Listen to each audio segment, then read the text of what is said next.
Social media Patel Prahlad भाई अध्यक्ष जो पार्टी के का जो शीर्ष नेतृत्व है उसको हमेशा अच्छा लगता है। वो दौर हमने देखा है और सुना है और बहुत पुराना दौर नहीं है जब अध्यक्ष कांग्रेस पार्टी के कामराज होते थे और उन्होंने लाल बहादुर शास्त्री से कहा कि आप प्राइम मिनिस्टर बन जाइए। मोरारजी देसाई जैसे लोग थे जिनको उन्होंने नहीं कहा और लाल बहादुर शास्त्री प्राइम मिनिस्टर बने। अब तो ये होता है कि जो किसी भी पार्टी में राष्ट्रीय अध्यक्ष से ऊपर कौन होता है, आप बताइए? कोई नहीं होता ना। लेकिन एक प्रेस नोट जारी होता है कि राष्ट्रीय अध्यक्ष को एक्सटेंशन दे दिया गया है। अब ये कौन सी अदृश्य ताकत ने, मतलब कोई तो चीज है जो उससे भी ऊपर है। कोई तो चीज है, कोई ताकत ऐसी है। कम से कम यही बता दे कि मार्गदर्शक मंडल ने ये काम कर लिया कॉन्स्टिट्यूशन में, कहीं नहीं कोई उसके रिकॉर्ड के लिए मीटिंग हुई हो, उसके लिए कोई मतदान हुआ हो, कोई नामांकन अधिकारी ने उनका नाम का ऐलान किया हो, कुछ हुआ हो, तब तो बात समझ में आती है। तो एक लोकतांत्रिक पद्धति से चुने गए राष्ट्रीय अध्यक्ष के अंदर एक अपनी ताकत होती है कि मैं बहुमत के आधार पर ईवीएम स्कैम में से कुछ भी ताकत नहीं होती। बहुमत के आधार पर ईवीएम स्कैम में नेशन खत्म हो जाता है। गया हूं और जो बहुमत के आधार पर चुना जाता है, माफ कीजिए, वो अपनी ही पार्टी के प्राइम मिनिस्टर को आदेश दे सकता है। दोस्तों नमस्कार, मैं हूं विनीता यादव और आप देख रहे हैं। बड़ा सवाल है, काफी दिनों से उठ रहा है, लेकिन बीजेपी है किसका जवाब नहीं देती है। वो कई मुख्यमंत्री बना चुकी है, इस बीच में कई मुख्यमंत्री बना चुकी है, लेकिन अपने पार्टी के प्रेसिडेंट नहीं चुन पा रही है नया।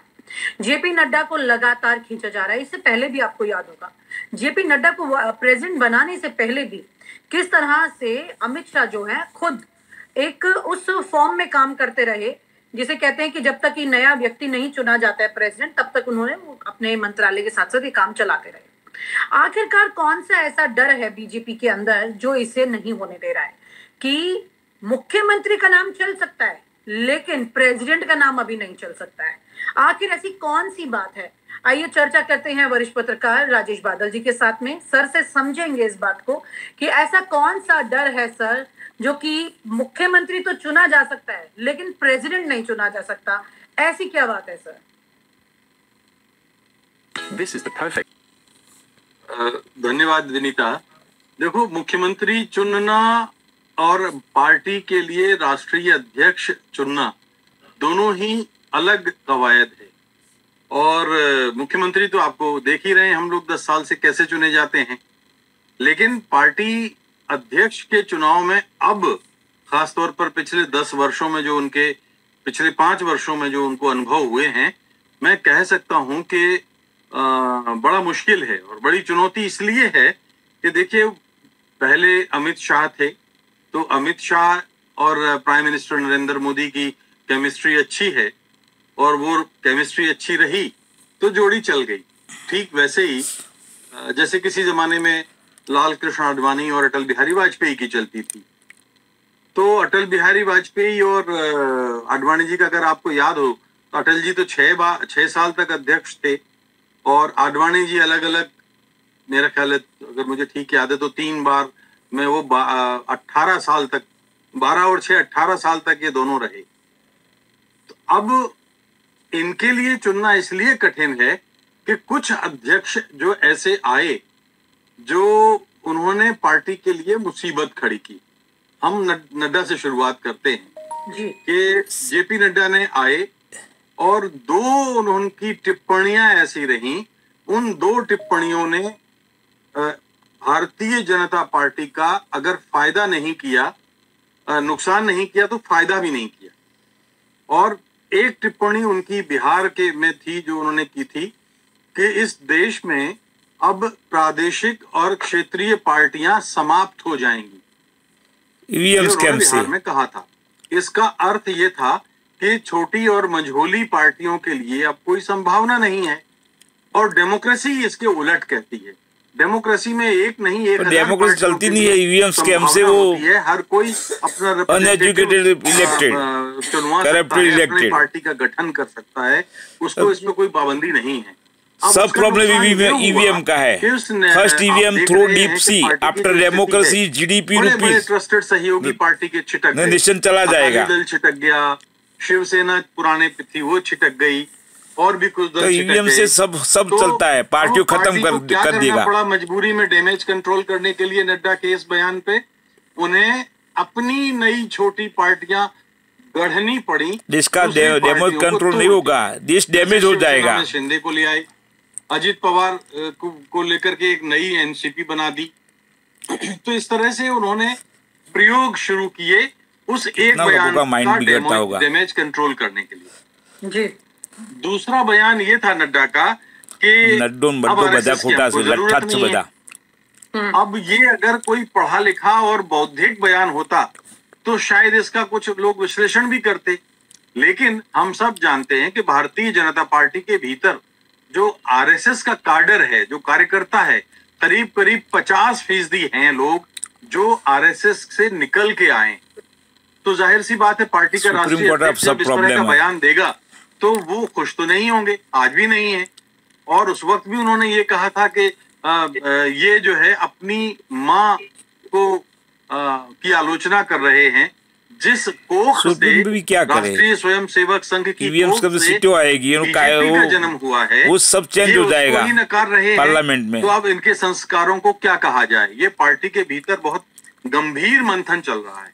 लेकिन आधुनिकीकरण के नाम पर प्रधानमंत्री नरेंद्र मोदी और अमित शाह जो पूर्व अध्यक्ष हैं, वो उसको मोदी कांग्रेस बनाने पर तुले, यानी दूसरी पार्टियों का शिकार करो और अपने सत्ता चलाओ, पार्टी में लाओ, करप्शन तो करो, ये सत्ता पार्टी चलाओ, वो चलता है। परंपरागत चाल चरित्र चेहरा है जिसका नहीं उसको मेल सूझता वो। खाती। एक वो और शाह अध्यक्ष मोदी हुए थे, फेल्योर आपको आइटम। याद है, क्योंकि अब देखिए हर आदमी तो अटल आडवाणी हो नहीं सकता। आपको याद है बंगारू लक्ष्मण का मामला क्या हुआ था? उनको पैसा अटल जी तक लेते अच्छा और चला, कैमरा बाद पकड़ा में गया था, सब राष्ट्रीय 1 अध्यक्ष लाख थे, रुपए। खत्म हो गया। 1 लाख का। अब आरोप, वैसे नितिन गडकरी एक बहुत ही शानदार इंसान हो सकते थे, लेकिन उनको किसी तरह से गडकरी भी षड्यंत्रपूर्वक करप्टेड घोटाले है, में तो वो फंसाया भी गया नहीं, वो तो हाई और रेट उनको कर फिर दिए वहां सब। से इस्तीफा देने पर बाध्य होना पड़ा। तो वो ऐसे हो गडकरी गए। भी नहीं चलेगा। तो ऐसे अध्यक्ष अब उनको ऐसे जो पुराने अनुभव हुए हैं वो मुझे नहीं लगता, और मुझे तो लाल बहादुर शास्त्री जैसा ये हो चले सकता है कि हाँ, तो कितना खर्च करता है। हालांकि ये आसान काम नहीं है, क्योंकि नाम तो इनके ऊपर पास कोई नया है ही नहीं। शिवराज सिंह चौहान का नाम ये चला जरूर रहे हैं संघ के दबाव में, लेकिन ना तो नरेंद्र मोदी उनको पसंद करते हैं और ना अमित शाह उनको पसंद करते हैं। अलबत्ता गणित ये बन सकता है कि अमित शाह खुद एक बार फिर संगठन की कमान संभाल लें, लेकिन तब ये एक व्यक्ति दो पद का जो फॉर्मूला है उसका क्या संगठन होगा, जरूरी है। उसका ईवीएम काट थ्रू निकालने डीप सी में देरी आफ्टर होगी। रिजल्ट टोटली चर्चा तो ये होती चेंज। है सर, अनऑफिशियली तो वो दोनों पद मेन संभाल प्रॉब्लम लेंगे। ईवीएम का है सारे देश का। ना, वो तो संभाले ही है एक तरह से। आप देखिए कि क्या अमित शाह और नरेंद्र मोदी के इशारे के बिना जेपी नड्डा इन दिनों कुछ कर पा रहे हैं? एक दौर आया था बहुत छोटा सा जब वो जुगनू की तरह कुछ चमके थे, और तब ये लगा कि हाँ जेपी नड्डा कुछ ठीक ठीक कर रहे हैं, नई पीढ़ी का रिप्रेजेंटेशन कर रहे हैं। लेकिन जैसे ही उन्होंने बड़ा ये जो कुछ नहीं चलेगा, आरएसएस वाला मोदी और शाह ये कुछ नहीं चलेगा क्षेत्रीय सब। पार्टियों का बयान दिया तो हर पार्टी में खौफ आ गया, छा गया। और आप देखिए ना कि पार्टी बिहार में का गलत लोग हमने उस घुस दिन भी गए, बात पार्टी की थी कि खत्म। नीतीश कुमार जिस जो जहां 73 पर ठहरे थे 41-42 पे आ गए, इससे बर्बाद हो पहले और जाएगा। अच्छी स्थिति में थे। तो उनका क्या हाल हुआ, चिराग पासवान का क्या हाल हुआ, दूसरे उन्होंने दो फाड़ कर दिया अपने सहयोगियों को, उसमें उद्धव ठाकरे का क्या हाल हुआ। तो ये जो चीजें हैं ये हर छोटी और मझोली पार्टी में डर पैदा करती हैं। जब शासन कर रही पार्टी के बारे में, सत्ता पर बैठी पार्टी के बारे में डर या खौफ पैदा हो जाए तो करप्शन करते हैं ना, समझिए पैसा देश ये का जाता है ना। अच्छा लोकतंत्र नहीं है, हेल्दी डेमोक्रेसी नहीं है। जी, डैमेज डेमोक्रेसी एक है। सवाल ये उठ रहा है क्योंकि सीधी सीधी बात है कि आरएसएस के दबाव में, क्योंकि मुख्यमंत्री का चयन जो है वो तो फिर भी राज्य की बात है, क्योंकि वो राज्य के फैसले लेगा, वो भी इसमें केंद्र हस्तक्षेप कर लेता है, जिसमें डबल इंजन की सरकार है, कोई दिक्कत नहीं। लेकिन घंटों अगर डबल यहीं पर इंजन बात सरकार होती से। है पार्टी की, तो वो वाकया मुझे याद आ रहा है जैसे कि मोदी के नाम को अनाउंस किया गया था, राजनाथ सिंह ने किया था, अरुण जेटली उसमें इन्वॉल्व थे, और उस वक्त अगर नितिन गडकरी राष्ट्रीय अध्यक्ष होते तो शायद ये चीज इतनी आसान और सीधी नहीं है। क्यों गप्पा मार अब ऐसी परिस्थिति में double engine. As per constitution BJP का जो संविधान है उसके मुताबिक झूठे लोग भी वो मिले हुए होती है पार्टी में, वो फैसले ले सकता है।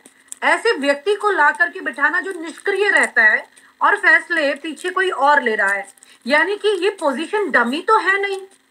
बीजेपी के राष्ट्रीय अध्यक्ष की पोजीशन डमी तो है नहीं, वो मजबूत ताकतवर है, लेकिन वहां पे निष्क्रिय व्यक्ति को बिठा देना, जैसे कैग में बिठा दिया, जैसे सीसी पे बिठा निष्क्रिय, सब राष्ट्रपति उपराष्ट्रपति सब निष्क्रिय, और बाकी इलेक्शन कमिश्नर सुप्रीम कोर्ट सब निष्क्रिय लोग आ जाते हैं तो देश खत्म हो जाएगा।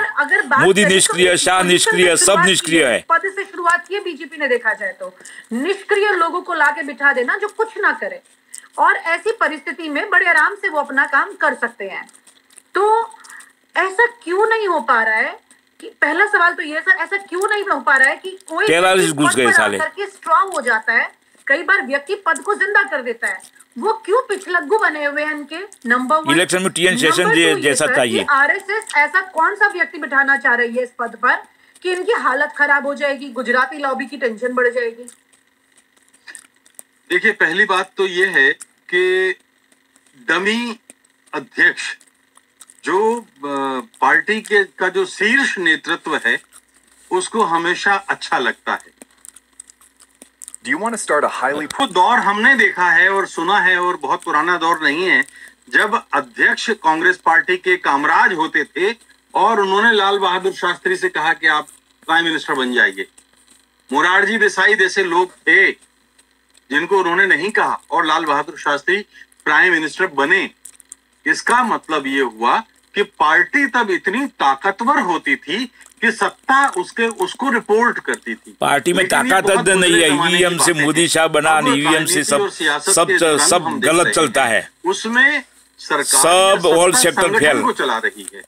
तो डमी की जो शब्द आपने इस्तेमाल किया बिल्कुल ठीक है। आपको क्या याद आता है कि भारतीय जनता पार्टी में अध्यक्ष पद के लिए आखिरी बार वोटिंग कब हुई थी? याद आता है आपको? पिछली बार मतदान कब हुआ था? अब तो ये होता है कि जो किसी भी पार्टी में राष्ट्रीय अध्यक्ष से ऊपर कौन होता है? आप बताइए, कोई नहीं होता ना। लेकिन एक प्रेस नोट जारी होता है कि राष्ट्रीय अध्यक्ष को एक्सटेंशन दे दिया गया है। अब ये कौन सी अदृश्य ताकत ने, मतलब कोई तो चीज है जो उससे भी ऊपर है।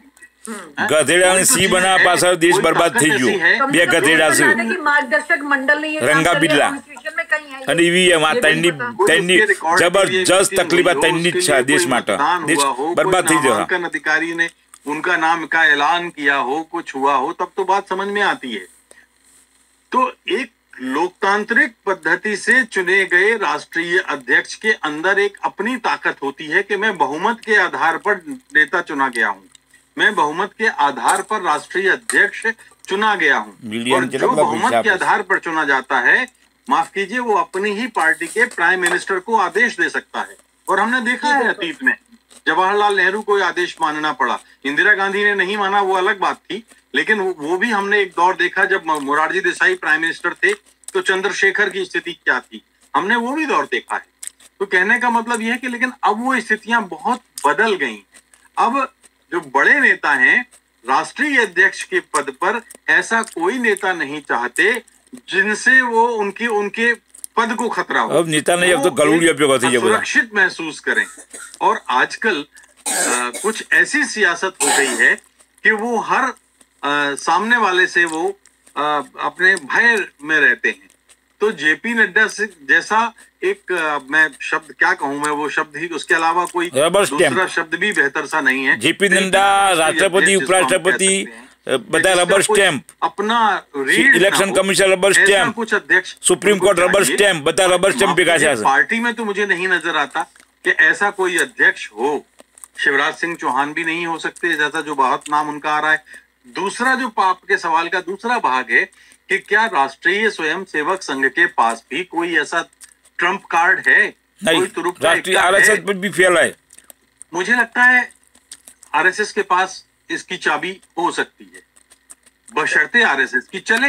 आरएसएस में ब्रेन वाला नहीं, खबर कुछ मुख्यमंत्री जो दिल्ली की बात करें, महाराष्ट्र की बात करें, या फिर आप हरियाणा की बात कर लीजिए, तो यहाँ पे आरएसएस की भी मर्जी शामिल रही है मुख्यमंत्री बनाने में, और दिल्ली में तो ज्यादा परसेंटेज रही है बनाने के लिए। देखिए, मैंने शुरुआत में ही कहा कि मुख्यमंत्री बनाने में और राष्ट्रीय अध्यक्ष बनाने में बहुत फर्क है। और कैसा फर्क है, हमने शायद पिछले किसी डिबेट में बात की थी कि आम आदमी पार्टी को मैं हमेशा से भारतीय जनता पार्टी की बी पार्टी मानता रहा हूं। बी पार्टी का मतलब यह है कि जो ए पार्टी का सुप्रीमो है वो अपनी बी पार्टी के कैप्टन को तो जिंदा रख सकता है, वो उसको अपने फरमाइशी प्रतिपक्ष की भूमिका अदा करने का काम तो दे सकता है, लेकिन वो भी कभी नहीं चाहेगा कि बी टीम का कैप्टन ए टीम का कैप्टन बन जाए। तो मुख्यमंत्री तो वो आरएसएस को बनवाने दे सकता है, लेकिन वो ऐसा कोई राष्ट्रीय अध्यक्ष बनवाने में उनकी नहीं सुनेगा जो कि प्राइम मिनिस्टर के लिए खतरा बन जाए। जी जी, यानी कि अभी अगर कोई राष्ट्रीय अध्यक्ष आरएसएस के मुताबिक आ गया तो ये तो बात साफ है कि जो एक बड़ा वर्चस्व बनाने की कोशिश एक लॉबी की रही है वो छिन्न भिन्न हो जाएगी और रातों रात जिसे कहते हैं अर्श से फर्श पर आ जाएगी। और ऐसा मुमकिन इसलिए हो सकता है क्योंकि पिछले 5 साल में, स्पेसिफिकली 10 साल में से पिछले 5 साल में जो रहे मोदी सरकार के सेकेंड टर्म जो रही उसमें काफी છેલ્લા 10 વર્ષથી ईवीएम स्केम थी, गधेड़ा पार्लियामेंट में घुसी गया थी नो परिणाम से करके खड़ा कर दिया गया था। अब वो वापस आगे फॉरवर्ड आना चाह रही है उसमें, और कंट्रोलिंग पावर अपने हाथ में चाहती है। जब सत्ता आती है तो कंट्रोल किसके हाथ में, इसकी लड़ाई शुरू हो जाती है। और ये सबसे बड़ी लड़ाई इस वक्त इन दो के बीच में चल रही है, पार्टी और संगठन के बीच में। शायद इसी वजह से अभी तक ये नाम तो आया है और उम्मीद ये भी नहीं की जा रही सर अभी तो जल्दी आ भी जाएगा भी नाम। देखिए, राष्ट्रीय स्वयंसेवक संघ के लिए ना ये बहुत ही नाजुक वक्त निकल रहा है। हम लोग बायोलॉजी में एक मुहावरा पढ़ा करते थे, स्ट्रगल फॉर एग्जिस्टेंस, यानी अपने अस्तित्व के लिए संघर्ष। जब नड्डा ने उस पुड़िया को, उस तिलिस्म को उजागर कर दिया कि भाई बीजेपी आरएसएस को भाव नहीं देती, बीजेपी आरएसएस के महत्व को कमतर मानती है, तब आरएसएस को लगा। और अब आरएसएस अपने लिए दोबारा अपनी दुनिया गढ़ने की, रचने की कोशिश कर रही है। और ऐसे में मुझे लगता है कि राष्ट्रीय स्वयंसेवक संघ को अब आने वाले दिनों में हम थोड़ा सा आक्रामक होते हुए भी देखेंगे।